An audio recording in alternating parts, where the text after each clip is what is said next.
Vendredi 11 juillet 2025, ce que j'en pense de l'individualisme.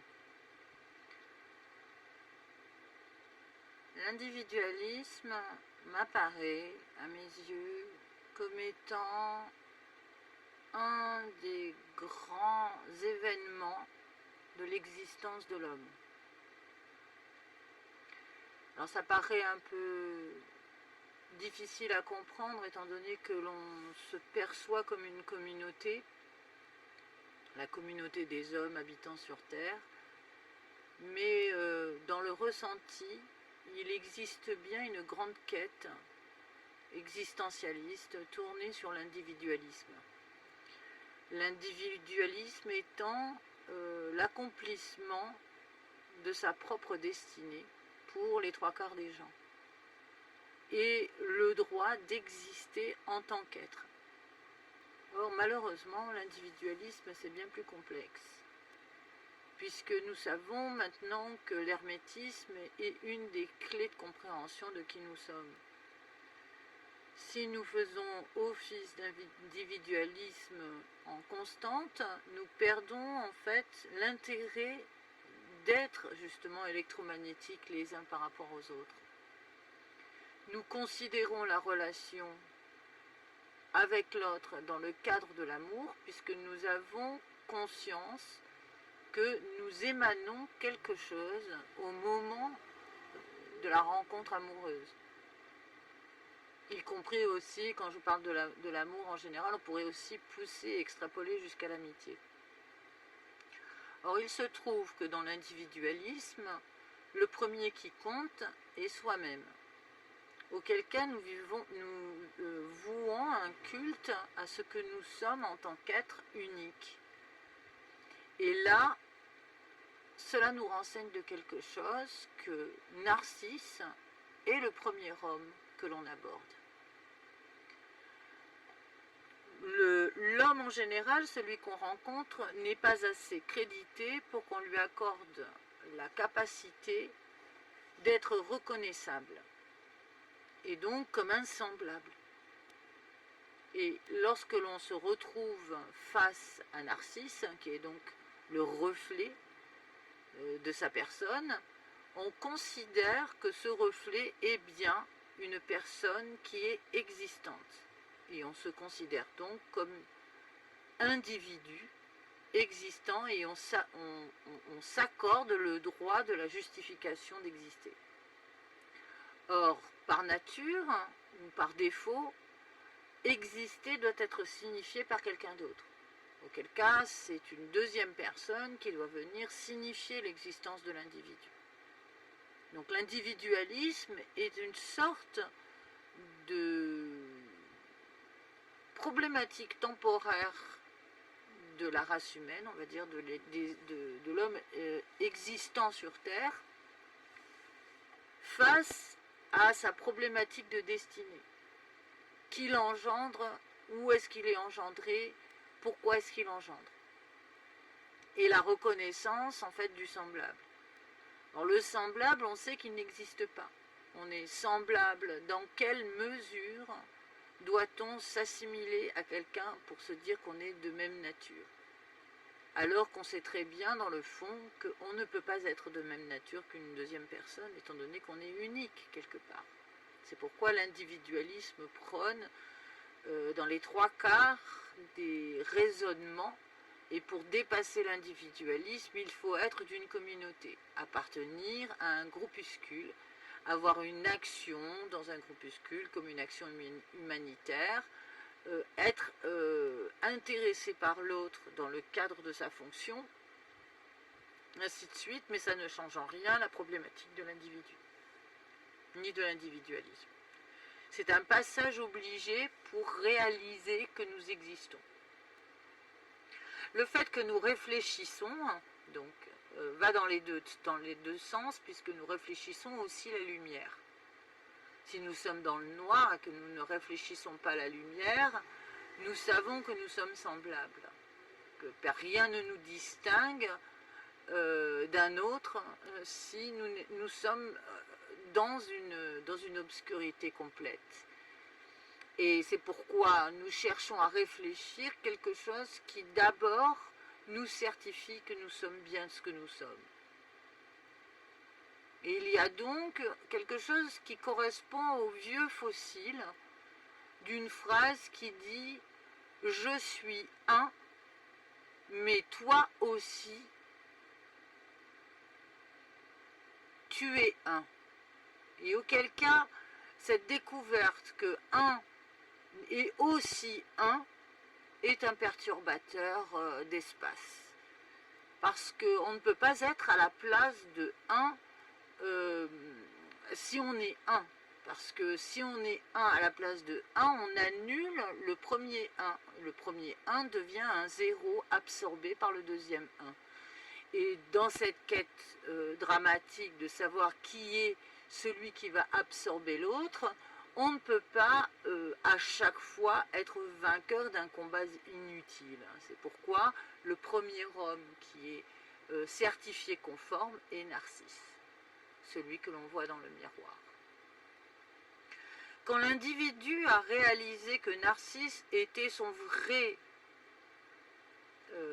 rapport à exister, ce qui est évidemment terrible, parce que tant qu'on n'a pas dépassé en fait le fait d'être un reflet, donc de refléter la lumière et d'être capable de voir, et d'accepter de voir son reflet dans le sens inverse, c'est-à-dire dans une géométrie particulière, mais qui est en correspondance avec la réalisation de qui on est, dans sa géométrie propre et dans sa captation, alors on peut se véhiculer. C'est pour ça qu'on se prépare le matin dans le miroir et que les femmes ont un rapport extrêmement puissant avec leur miroir pour développer une force à se reconnaître dans un mouvement où les 3/4 de la journée on apparaît comme aveugle de soi-même.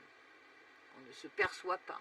On voit ses mains devant, on voit son allure générale, et c'est pour ça qu'avec la génération que nous avons, tout le monde est avec son portable pour vérifier. Et les 3/4 du temps, il y a une sorte maintenant de dextérité à représenter la valeur 1, donc de l'individu qui s'est concrétisé pour se véhiculer aux yeux des autres.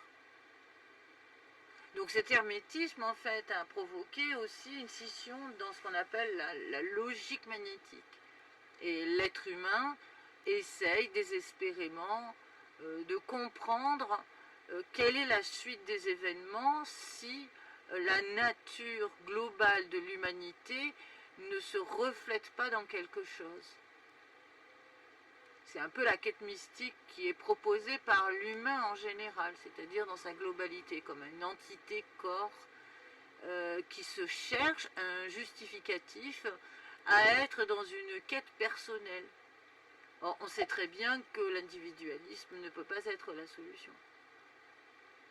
Pourtant, l'individualisme est une réalisation nécessaire à la compréhension de qui nous sommes en globalité, c'est-à-dire en tant qu'entité.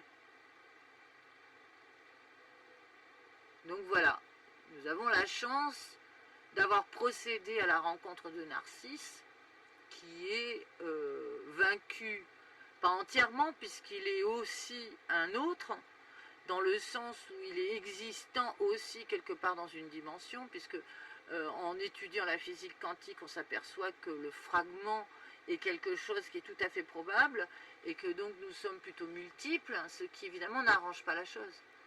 Puisque le fait de se sentir décuplé dans un sens multiplié, et d'être aussi dans la division de soi-même, c'est quelque chose qu'on peut ressentir fréquemment lorsque l'on est décentré. Et l'être humain ne sait plus se recadrer par rapport à ça. Il ne sait plus à quel sein se vouer pour être de sa propre nature. Puisqu'il est en général influencé par des tonnes et des tonnes de choses qu'il voit chez l'autre. Le drame en fait de l'individualisme, c'est justement la projection que le monde qui constitue l'individu est aussi le monde dans lequel un autre un est dedans, mais dans lequel celui-ci ne peut pas être approuvé comme une valeur existante complètement. Il faut qu'il accepte d'être dominé d'une certaine façon par celui qui est le relatif à exister vraiment, donc Narcisse. C'est pourquoi les gens se comparent. Et rentrent en compétition. Pour arriver à se déloger de ça, il faut accepter Narcisse. Il ne faut pas être en rébellion avec Narcisse. Il faut accepter que l'univers est un cubique centré et que quand nous sommes dans un cubique centré, que l'univers a choisi aussi d'être dans une sorte de cubique centré et qu'il y a à ce moment-là la multiplicité qui se propose selon tous les angles différents que l'on va prendre pour s'aborder. Et donc l'individualisme est une épreuve un peu comme, je ne sais pas moi, Hercule aurait des épreuves. Nous avons un rapport mythologique en fait à travers l'individualisme. Se considérer en tant qu'individu dans une société est déjà trop élaboré. On ne peut pas arriver à avoir une pensée de sagesse, donc d'être en considération d'un monde existant par l'autre, dans lequel nous savons, pourtant nous sortons, nous avons les cartes bancaires, nous faisons nos petites courses et tout, mais pour arriver à considérer la matière telle qu'elle est, personne n'en a une conscience aiguë. Elle est réalisée à partir du moment où l'information est sous-jacente à un autre ensemble, ou est en dominante, par exemple dans une conversation, dans un café, ou par une émission, un documentaire à la télévision. À ce moment-là, ça rentre dans l'espace du premier individu, donc ça devient quelque chose qui est absorbé par l'individu, et qui vient nourrir le premier univers. Quand on arrivera à considérer que l'être humain est bien un centre, puisqu'on est dans un cubique centré, mais qu'on est aussi l'organisateur de sa propre structure, alors à ce moment-là, l'être humain se tournera plutôt vers l'autre, parce qu'il réalisera que l'électromagnétisme qui est émanant à travers le rapport aux autres est plus stimulant que son propre électromagnétisme. Et auquel cas, on pourra considérer l'être, non pas comme quelque chose dans lequel on doit se reconnaître, mais comme quelqu'un qui nous apporte une infrastructure différente de son propre univers et dans lequel on peut construire des ponts de compréhension de l'univers en général. C'est-à-dire une notion plus élaborée. La problématique, c'est une entité. En fait, c'est comme si nous devions rationaliser un nombre qui contient tous les nombres, comme l'ensemble R, qui contient tous les nombres, dans lequel il faut quand même qu'il y ait n potentiel. C'est un nombre indénombrable de potentialités exprimées aussi par le nombre d'êtres que nous sommes, et le nombre d'existants qui existent dans le monde. Quand on arrivera à dépasser cette problématique, on se sentira beaucoup moins dans l'individualisme. On réalisera que la destinée n'est pas uniquement un chemin tracé pour qu'un seul individu, et que le nombre de bridges qui sont à disposition, de ponts qui sont à disposition des êtres, est aussi la cohérence magnétique que la vie orchestre pour que nous soyons plus légers à exister. Et que nous considérions le monde avec un regard plus distancé. Et donc plus intéressant aussi en termes de relatif à exister, puisque la théâtralité que l'on utilise au quotidien pour se révéler à soi-même dans son existence n'est pas entièrement perçue par tout le monde. C'est pour ça que les comédiens, encore une fois, sont beaucoup plus ancrés dans l'existence, puisque eux, le rapport à Narcisse est développé avec plus d'intelligence, car ils sont eux-mêmes quelque part et dominants et soumis à Narcisse. Ils connaissent le pouvoir de Narcisse, qui est celui qui vous invite à être un autre. et qui vous donne aussi la possibilité de vous retrouver. Donc il vous invite au voyage. C'est ce qu'on cherche à chaque fois qu'on va se retrouver devant le miroir. Si on a changé de quelque chose, si on se retrouve de quelque chose. Donc les comédiens ont plus de rapport en fait à l'observation, et donc ils sont plus sensibles aussi au monde. Ça ne veut pas dire pour autant qu'ils sont plus de la communauté. Ça ne veut pas dire ça. Parce que pour le moment, nous ne sommes pas dans cette phase-là. Et malheureusement, c'est la mémoire collective qui domine dans le comportement de la généralité.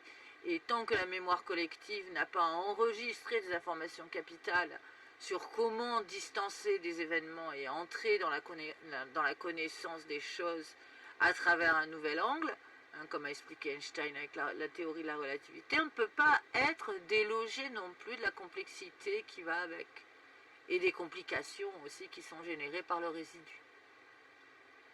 Donc l'individualisme, nous en avons encore pour un petit moment.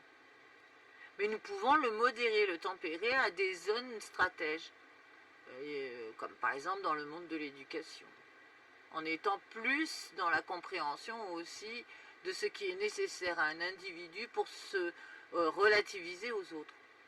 Ce qui n'est pas encore tout à fait intégré dans le mode de fonctionnement de l'éducation. On n'a pas de rapport à l'autre avec un vrai signifiant. En général, c'est le domaine de la psychologie qui vient prendre le relais, mais un peu plus tard. Ou alors par les assistantes sociales dans des cas litiges, mais rarement comme une éducation à l'autre. Le sport est censé aussi véhiculer quelque chose de stable, apporter une gestion de l'effet positif de la communauté. Et pour ça, il faut un centre fort, il faut un vecteur. En général, c'est le professeur de sport qui est officier finalement de cette cohérence. Les individus de leur propre nature ont du mal à se réguler et donc à se considérer dans un groupe. Donc nous n'avons pas encore amadoué Narcisse non plus, ce fameux premier homme. Cette rencontre en fait avec soi-même qui est l'engendrée aussi, puisqu'il faut savoir que de la période où la non-connaissance de soi, on passe à la période de la connaissance de soi, c'est justement l'abstraction, c'est le fait de devenir homo sapiens. Et lorsque l'on est capable de se reconnaître et de distancer, c'est-à-dire de comprendre que ce que l'on voit n'est pas entièrement la matière qui nous compose, mais bien le reflet, nous avons une conversation aussi avec la Lune, qui, elle, s'accorde le droit de changer les formes. Et de nous montrer aussi que le pouvoir de la matière dans l'espace quantique est bien plus élaboré que le simple fait de notre propre réflexion. Donc nous avons énormément de chemins à appréhender que nous avons du mal à réaliser à l'heure actuelle parce que nous avons l'impression d'être aboutis, alors qu'on est vraiment dans le balbutiement encore sur les choses. Et nous manquons donc d'observation rationnelle du monde parce que nous sommes en quête de notre propre relativité, c'est-à-dire notre ressenti par rapport à notre propre matière. Et donc ça fait parfois, lorsque l'on est dans la réflexion en tant que scientifique par exemple, on peut ressentir un grand vide. Je pense que les scientifiques de notre période, et même de la période même du temps moderne, étaient des dépressifs. Il y a des moments de grande dépression parce que l'individu montre qu'il n'est pas capable de rationaliser son nombre masse. En gros, qu'il n'apporte pas de structure réelle au monde en tant qu'entité. Et c'est donc qu'on a l'impression d'avoir des milliers de petits fragments qui évoluent sans se rendre compte de la haute potentialité magnétique que cela inclut. Donc en tant que scientifique, on peut être parfois dans une grande sensation de solitude. C'est un monde qui est difficile. Je ne pense pas que le chaman aborigène ou d'une tribu constituée d'un sol puissant et d'une relation à la nature ressente ça. L'ancrage en fait au sol est beaucoup plus fort. Car nous avons, nous, malheureusement, à la différence des arbres, nos racines ne sont pas encore perçues comme un ancrage au sol. Donc nous ne pouvons pas nous détacher non plus de ce sol et de cette gravité. Donc nous avons encore beaucoup de chemin à faire. Et c'est pourquoi, en fait, il faut diriger l'homme dans son obscurité. Il faut l'aider à se développer des sens, à être plus intelligemment, sans pour autant avoir plus de culture. Hein. Ce n'est pas une question de relatif en fait au savoir, mais simplement à la capacité de captation avec les sens de l'endroit où on est et de la valeur des endroits dans lesquels nous circulons, afin de pouvoir apprécier aussi cette étrange expérience que d'être un être humain, et que les gens n'ont pas encore, me semble-t-il, une sensation puissante de ce que c'est. Il y a une sorte de gâchis un peu de la réalisation d'être un être humain, parce que nous avons choisi un mode austère et tyrannique à notre propre espèce. Et cela vient dénoter justement d'une querelle intrinsèque aussi avec sa propre identité. Ça fait donc des êtres belliqueux à eux-mêmes et qui sont évidemment dans une éternelle guerre à ce qu'ils sont, ne s'aimant pas, n'ayant pas la possibilité aussi de s'accrocher aux autres et de se divertir des autres parce que trop tourmenté par sa propre condition.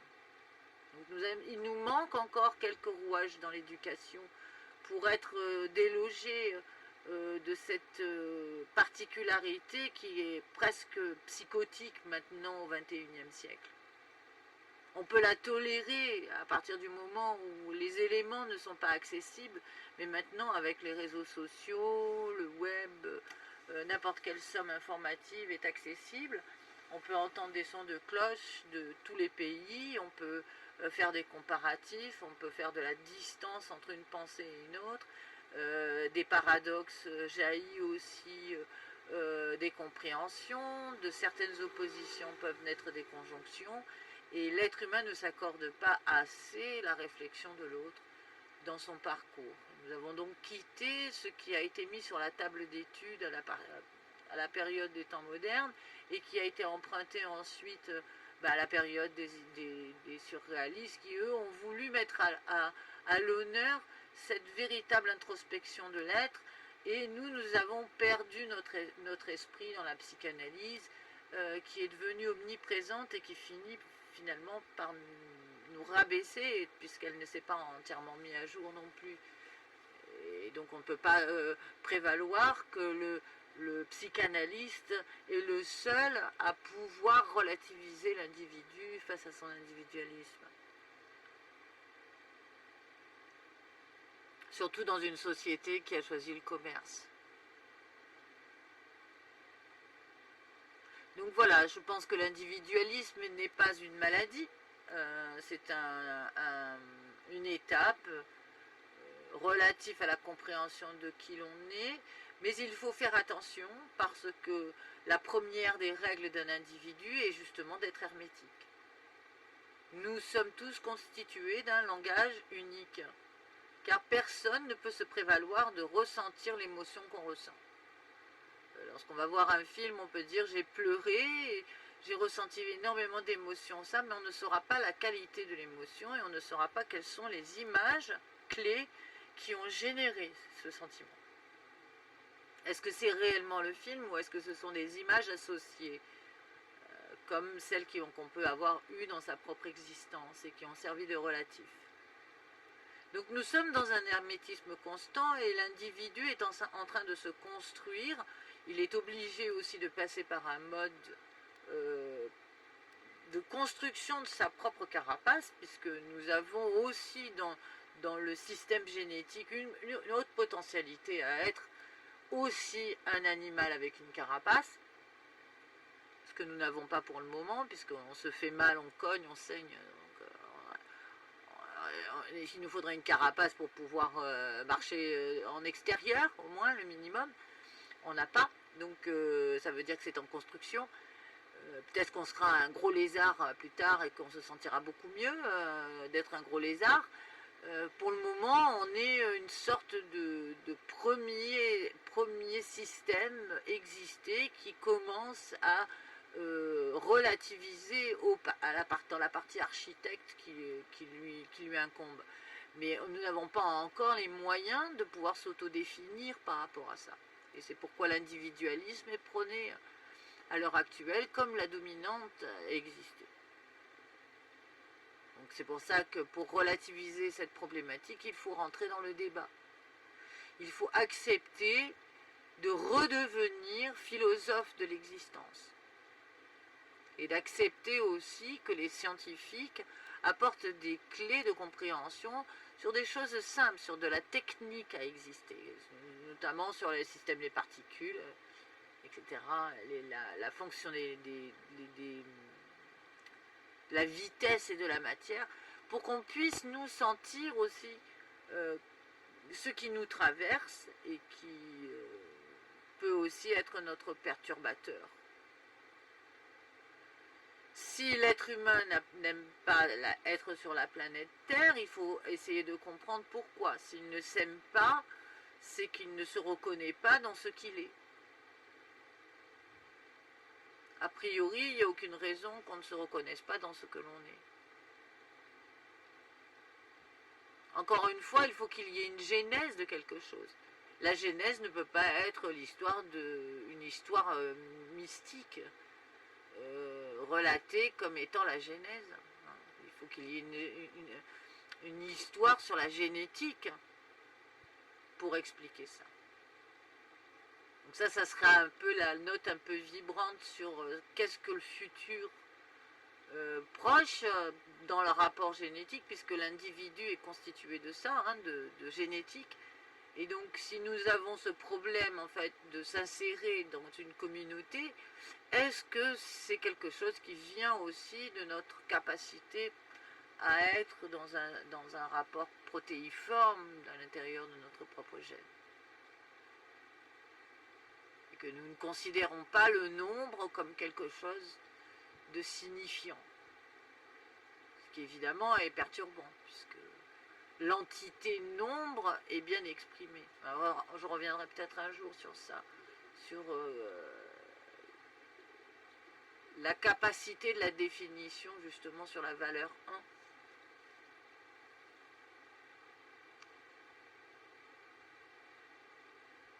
Ce qui est intéressant dans notre quête, c'est que le fait que nous soyons sur un système binaire nous oblige à oublier aussi qui nous sommes.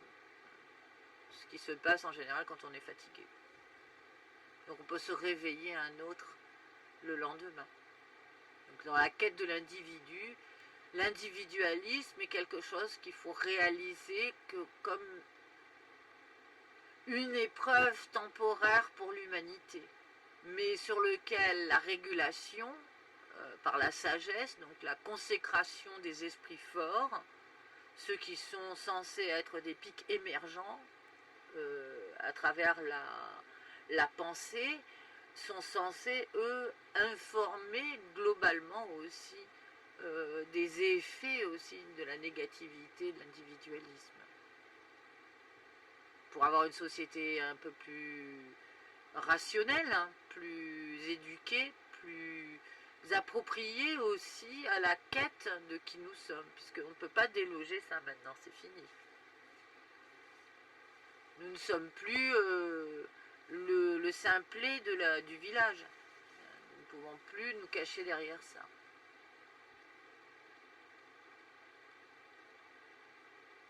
Nous avons choisi d'être confrontés à des responsabilités, à des rouages que nous arborons sans avoir l'éducation aussi de ces propositions. C'est pourquoi aussi l'individualisme est un problème, une problématique, principalement en politique par exemple, ou dans le choix justement pour une communauté, parce que évidemment si tout le monde est individualiste, c'est difficile de parler d'une communauté, donc c'est difficile de parler d'un peuple, c'est difficile aussi de parler de ce qui doit être la valeur englobante à notre sujet. Donc voilà ce que j'en pense, on pourrait aller plus loin, je pense que comme c'est un débat qui est quand même assez pointu, assez chargé, qui met en scène plusieurs corps de réflexion, je trouve que c'est bien voilà, de rester comme ça sur quelques aspects insolites qui sont sollicités à travers la question. Et voilà, c'est donc ce que j'en pense, mais bon, ça reste à débattre. Et c'était donc finalement l'individu avec l'individu ou l'individu face à la communauté, je ne sais pas. Je crois qu'il faut absolument, en conclusion, s'accorder un certain droit, sans pour autant être tyrannique avec les autres. S'accorder ce droit, c'est se respecter soi-même. Si on arrive à se respecter soi-même, on a plus de chances d'avoir une attitude de distanciation aussi avec l'autre. Mais il ne faut pas non plus, par ce même respect, engendrer des conflits inutiles en pensant à être délogé de son droit parce qu'on rencontre un individu qui ne sait pas se respecter.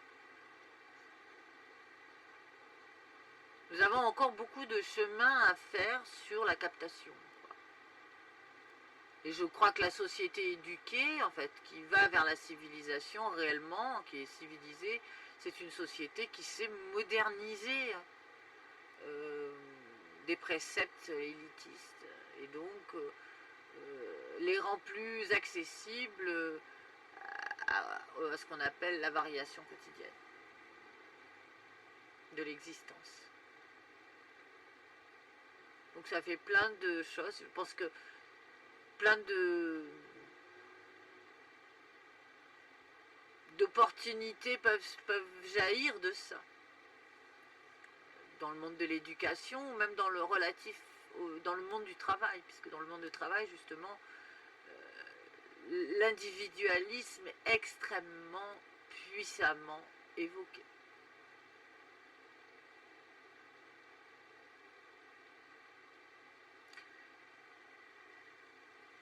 Enfin, voilà, c'est ce que j'en pense.